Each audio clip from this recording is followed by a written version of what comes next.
Hi, I'm aka on Deck and Wings, and I've been into Wardollies since the early 2000s. Some of you have probably been into the hobby longer, or if you haven't, you might not remember a time before pre-made terrain kits and 3D printing. The hobby has changed a lot for me in the past 2 decades since I was a kid, and now you have so much terrain available, some in different miniatures, some in different 3D printed and brands, but back in the day you were encouraged to make your own terrain. Games Workshop used to release books and articles in White Dwarf magazine showing you how to make your own terrain. And real books and codexes would give you instructions on how to make terrain, along with the materials you can use. Most of this would be recycled or very cheap materials.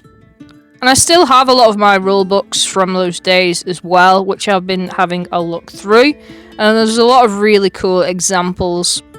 And in some future videos, I'm going to be going through some of these and giving you tutorials on them. And it's worth it yourself as well, having a look out for some old White Dwarfs and real books, or even if there's some PDF copies online. I know that the Warhammer Plus app has access to quite a lot of the archived White Dwarf articles. With all that being said, I wanted to give you some ideas for some Trashhammer which I've made before myself, and materials to look out for. The easiest way to think about making your own terrain is, first of all, something that already has a structure to it. So these, blueberries came in, so when you get fruit here in the UK, they have these like plastic containers, and those can be great for creating some structures. And the structure started off as a porridge container. Tin cans can also be great, so this started off as a Monster energy drink, which I've glued some pieces to. I'll talk about things you can add on as accessories and details in a little bit. These are 3D printed parts, so you can make a hybrid of recycled materials and bits which you might have 3D printed or from existing kits. Tin cans are a staple in making your own terrain. You can make them into structures or walkways with things on top of them, and they're really versatile and easy to get. Pringles tubes are also another great thing. You can make them into towers for fantasy settings, or again, you can make them industrial looking for sci-fi and modern settings. You aren't limited by what materials you can use anything which you want to, as long as you make sure it is a pretty solid structure, and also make sure that it's clean as well, especially if it's had food in the container. Styrofoam packaging is a great one if you want to make larger structures. This already has a structure to it, and you could make this into some sort of brutalist turret type of structure, or like some sort of citadel castle. This packaging material is also great as well. You could also cut up pieces of the styrofoam, so this kind of looks like some sort of ruined garage, and then you could add some like texture paste to it. Styrofoam is also great for using as hills and for creating structures onto a board itself.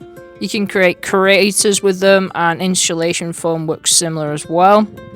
Obviously, I have to mention cardboard because it's everywhere, and a lot of people get packages these days through the post. And you can use it as the basis for when you're building your structures or create completely new structures out of it. You can even use them to create hills. So what I want to talk about next is adding details to really bring these to life, and you can really encapsulate the setting you're going for.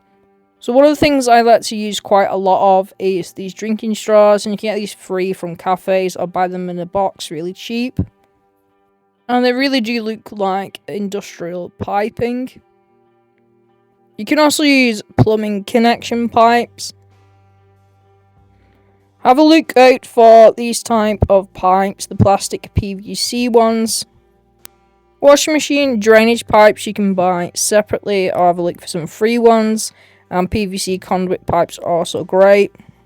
Keep hold of the cardboard rolls which come with aluminum foil and kitchen rolls, as you could use these to look like piping and sewerage drains. Insulation wiring and old bits of wire and headphones can be great, cut up and made to look like wires and piping on terrain. Another thing I wanted to talk about is textures which you can add. So this is with some corrugated card. You can buy this pretty cheap from like kids arts and crafts sets. Also, if you cut open cardboard, inside you'll find like a corrugated part to it, so you could use that as well. And have a look out for textures which look interesting. So this has like a diamond pattern on it, and this has like a corrugated look to it as well. In addition, you can cut up clear plastic to make it look like windows and broken glass. You can get these corrugator makers as well, and you can make your own with aluminum cans cut up or pieces of cardboard. They're usually used for like toothpaste containers. You can also roll through some aluminum foil.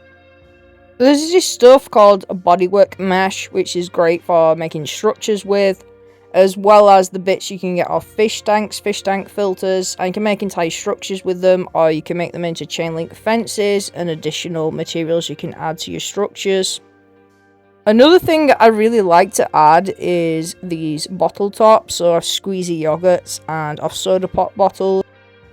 One of my favourite staples is the coffee stirrers and lollipop sticks, and it's an excuse to eat more ice cream. You can get a lot of these for free. These are really good for fantasy settings or any setting really. You can make entire buildings out of them. You can make wooden doors and boxes. They're also really good for making wooden boarding with as well. Another good thing for fantasy settings is this packaging, which you sometimes get with boxes.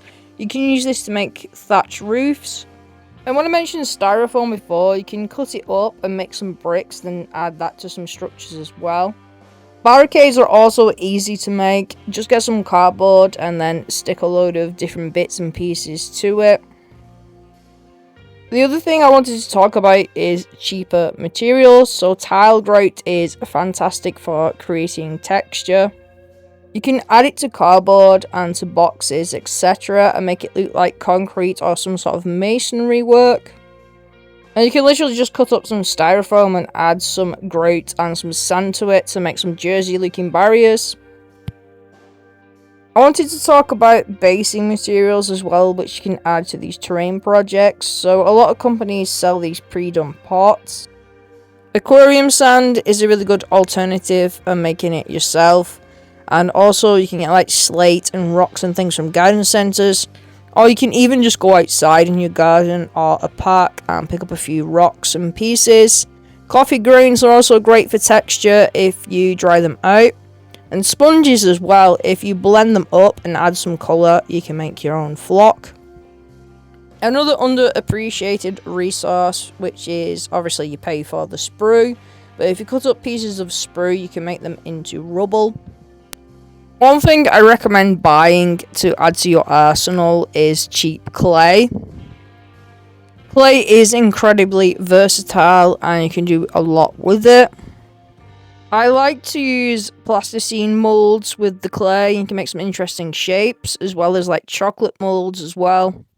There's a guy I follow on Instagram called Smart Sculpts, and he shows you can use anything as a tool, and it's great if you want to use it with some clay. And you can add some really interesting details.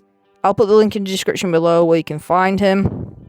And lastly, for materials which you can buy, this epoxy resin is really useful for water effects. You can buy big quantities of this, and this is really good for making bigger terrain boards cheaper. I recently got one of these Millions candy dispensers. And just generally novelty candy dispensers and things like that, I always think are really cool for terrain. And you can easily just get some second-hand toys like this castle and make it look like Warhammer terrain. So basically anything you can think of can be turned into wargaming terrain. Have a look at some examples in like video game concept art. So there's a lot of inspiration there for building your terrain, and have a think about what shapes and materials you could possibly use for it. Have a Google for some homemade terrain and see what other people have built. And you can do a hybrid of old and new. You can incorporate 3D printed greeblies into your builds as well. If you just Google greeblies 3D printable. And Green Stuff World have a bunch of molds you can use. One last thing I just want to talk about is that you will be tempted to hoard a lot of stuff. It's best to get a box and set yourself a limit and then throw away stuff which you don't use within a time frame, because we don't want to end up with a Francis Bacon looking studio. And one very last thing, White Dwarf had a recent issue called Scenery Showcase. It's worth having a good look online if you can get a copy of this cheap, as there are a lot of inspiration in it. As always, thank you for watching. All my links to my socials, etc. will be in the description below. Remember to enjoy your hobbies for yourself, and at the end of the day, they're just Wardollies. I will catch you in the next one.